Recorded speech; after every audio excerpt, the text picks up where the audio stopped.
Welcome back. For those of you that don't know who I am, my name is Isaac Belden. I am the founder and executive director at the Veteran Entrepreneur Alliance. We, along with our partners at Mission 43, we operate the military track at Boise Entrepreneur Week. We're always very grateful to be here and be a part of this event and everything that it does in the business community.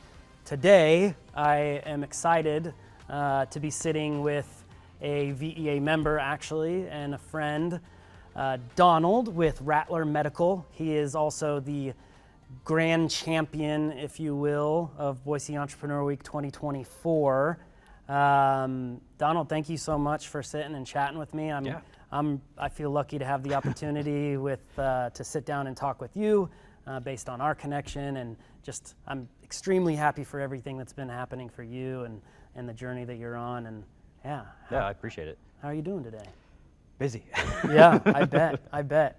Well, I wanted to start by just talking a little bit about your path. What really led you to what you're doing now? And then ultimately, in the frame of Boise Entrepreneur Week, what led you to that main pitch competition last year and the eventual big fat check? Yeah, so what we're developing is a battery-powered cooler. I don't know if you can see it on camera right here, but that's our kind of working prototype. Come a long way since last year. It kind of looked like BPD might be showing up with their bomb squad to try and defuse something, but it worked. But yeah, it was neat. I had when I was a medic in the Army trying to find a way to carry blood more reliably, and I just couldn't find anything good on the market. So I said, all right, I don't know what I'm doing. YouTube, Reddit, how do I do this? And kind of built out a semi-functional, mostly functional prototype that worked, and was like, oh cool, this technology will work. I don't know why no one else is doing it, but I'm gonna be the first person to do it and learn all the hard lessons the hard way. When you say more reliably, you mean like increasing the lifespan of blood on the battlefield, right? I mean, at the time, there's better solutions now, but they're all big and bulky still. Mm-hmm. They haven't quite figured out how to make them compact. Yeah. At the time, the best we could do, they claimed 24 hours. I never have talked to anybody who uses that system that got more than 18 hours of reliability out of it. And they use gel or ice packs, which are old, and there's way better technology now that no one is using, mostly because no one can figure out how to use it properly until I managed to figure it out. And now we're able to reliably hold blood for over 48 hours. That's incredible. I love the fact that you were able to turn your experience in the military into something that quite literally will save lives, can absolutely save lives on the battlefield by extending the period of time that blood can be kept viable, as well as making it less cumbersome for those on the battlefield to transport it. Because anybody that's served knows that you've already got a ridiculous amount of weight on your back. Yeah, so to add an additional however much weight that thing weighs is definitely a big ask. You won Boise Entrepreneur Week last year, 2024. You won the $50,000 grand prize. Tell me a little bit about your journey to get there. That was several years in the making. Yeah. I went through Mission 43, partnered up with the Boise Venture College, and they did like an incubator type thing. Yeah. So I went through that. It's called the Garage at the time, I think, right? The Entrepreneur Garage. No. Yeah, I'm wrong. I don't know. But went through that, and then Ryan Vasso, the one that was leading it, he was like, hey, you should apply for the Boise Entrepreneur Week. I'm like, I don't even know what that is. I'm like, all right, cool. I was like, I applied for it, got to the semifinals. I was number 9, only the top 8 got to go pitch. And then that's when Mission 43 was like, hey, or I think it was even you.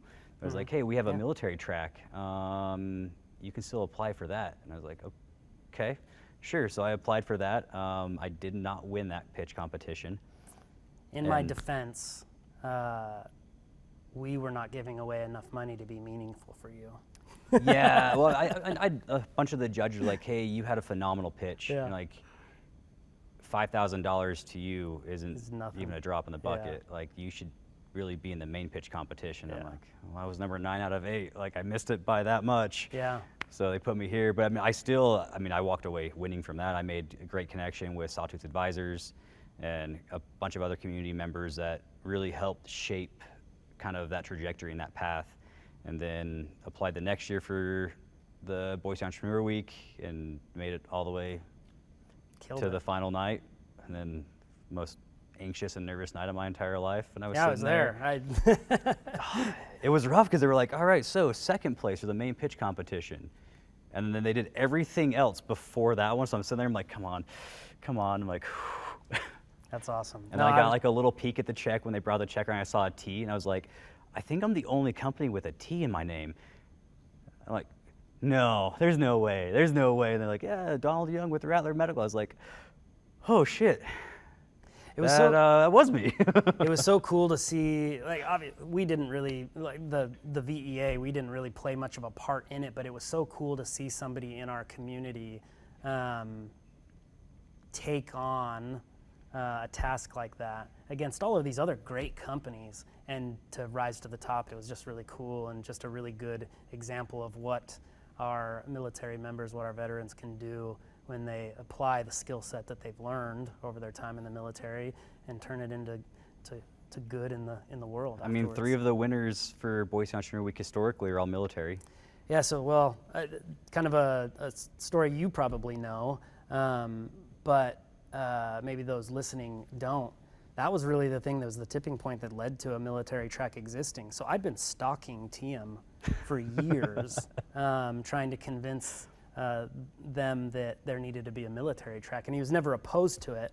But it was when James and Then Ashley. Yeah, and then there was one other, but 3 of the 4 winners that year were veterans or veteran connected or military connected. And so I remember texting him kind of in the middle of the night saying, hey man, like if this isn't proof, I don't know what is. And then the rest is history. We teamed up with Mission 43 and made it happen. So I just love that you're a part of that story. And I've loved to see all of the success that you've had so far. So let's dig into that a little bit. Since winning, right? I know you've been incredibly busy. You've been all over the place. You've been doing all of these different programs and accelerators and stuff. So tell me a little bit of kind of the story of where you've gone since. Yeah, so after winning that, I was finally able to pay my lawyer for business stuff. Thank you, Perkins Coie, for being generous and not harassing me all the time. But like, I mean, the big thing, it really gave me like the first kind of moment of like, oh, this is not just like a side project or a hobby. Like I went full-time in on this in August, and it was like, I got 6 months of money saved up. I'm either gonna make something work out of this, or I'm gonna go flip burgers at McDonald's. And well, I'm a year later and somehow still going. So there's a sign from whatever being you might believe in that this is the right path. I was able to we've raised $275,000 to date. And we actually just had this down with Special Operations Command a few weeks ago down in North Carolina, and they used and abused it and did way more testing than I was prepared for. They were like, can we strap it to a drone? I'm like, yeah, I mean, it's the last day. I guess worst case scenario, I don't have to ship it home when it inevitably breaks, and strap it to a drone. They're like, can we do an airdrop with it? I was like, ooh, it's definitely breaking now. Like, sure, whatever, I don't care. And it didn't break? This was a unit we dropped. That's incredible. It parachute deployed, it landed in a swath of bushes, so that may be why it didn't break. But it survived. The blood bags inside didn't rupture. The electronics kept running and no issues. And like, all right, cool. And then we met another company that does like a ground drone, essentially, unmanned. And I was just like, hey, like, what would it take to integrate this in with your system? And he was like, you want to do it right now? They're getting ready to go do a training exercise with one of the special operations groups that were there. And I'm like, I don't have any way to mount it. He's like, you mind if we just zip tie it? I'm like, okay. So we just zip tied it to one of like the beams on their ground drone, and they were doing donuts and hitting jumps and just beating the crap out of it. I'm like, I'm gonna have to go through this cornfield and pick up pieces of this cooler. I just know it. And it survived. We're like, well, we weren't expecting that, so that's a good thing, I guess. Keep running with it. But then we have 2 fully functional units right here. We're working on some new designs, have a bunch of patents in the works right now to make this the most efficient cooler really on the market. And it'll rival that of your fridges at home, if not be better. I just think that it's something that we really push at our organization is community, right? Like having the right people around you that are going to tell you that you're doing a good job, but also tell you when you're doing something stupid, right? And it feels like, just from what I've seen and what you're saying, is really everything that has come after, or everything that's happened to this point, really came from getting into that that flow with Boise Entrepreneur Week and meeting all of these people that then became your support system, that are the ones that now want to see you. Your success feels a little bit like success to them, and they want to see you get there. So all of these different programs and things that you've gotten into, for the most part, they've come from that community, right? Like suggestions or introductions. It's incredible. I mean, the military, we have like our tribe or whatever. And I mean, a lot of veterans, they kind of struggle when they get out of the military, going back into normal society where you're used to having, friends that you're always with, you're embracing the suck, as we call it, or whatever. But being able to find that tribe when you come out, and that's like one great thing about the VEA and Mission 43 is they kind of help rebuild that tribe up. And I mean, you could have $10 trillion in the bank, but if you don't know anyone, then you're really not worth anything. Yeah, I mean, that's part of the main reason the VEA even exists, right? Like, entrepreneurship gave me back a sense of purpose. It gave me back, I felt like I had a mission. I had a reason to get up and put one foot in front of the other every day again. And it's something that I didn't realize at the time, but I lost it when I left service. And so I just trying to find my place in the world. And I know just from our conversations, you have kind of been in the same place in the past, and I'm glad that you were able to find something to give you kind of some meaning and purpose again. That's also just, silver lining, probably gonna save some people's lives. I mean, most definitely will save lives. Yeah. That's the whole purpose of it. Yeah, I mean, it's great having a system where I can help build that community up and not just take from it, but also give back to that as well. Yeah. You sent people my way, and I'm like, oh yeah, dude, let me help you out. Like, I'm where I'm at because I had people who did the same thing for me. They're like, oh, hey, man, we've been where you're at. Like, let's help you get your pitch deck done or your pitch practice, or just someone to go like, hey, man, I kind of have this idea. What do you think? And we'll bounce those ideas back and forth as like even just a sounding board. Like, it means a ton. Well, and the community cares so much, right? Even Gentry at Cordova Outdoors, right? Being willing to just take a random meeting just off of a text message. Yeah. Like, it's not like the guy's not busy building, like, sending coolers all over the country and the world, right? Yeah. And he takes the time to sit down with a local veteran that's trying to do something special, and I absolutely love it. So, real quick, as we're wrapping up, I just want, if you could give anybody that's listening or that might watch this later online, if you could give them any advice on or inspiration, what would you want to share with somebody tuning into this? I wish someone told me how terrible it is. If you're like, oh, you're your own boss, you do your own thing, but I mean, like, I'm driven towards making this a success. I spend probably way more time than I would if I worked a normal job, but it's that long-term payoff, and you're working towards that goal. Don't lose sight of that. Keep pushing towards that end goal, but shoot past that too. Like, my first goal was to make a prototype. I made one.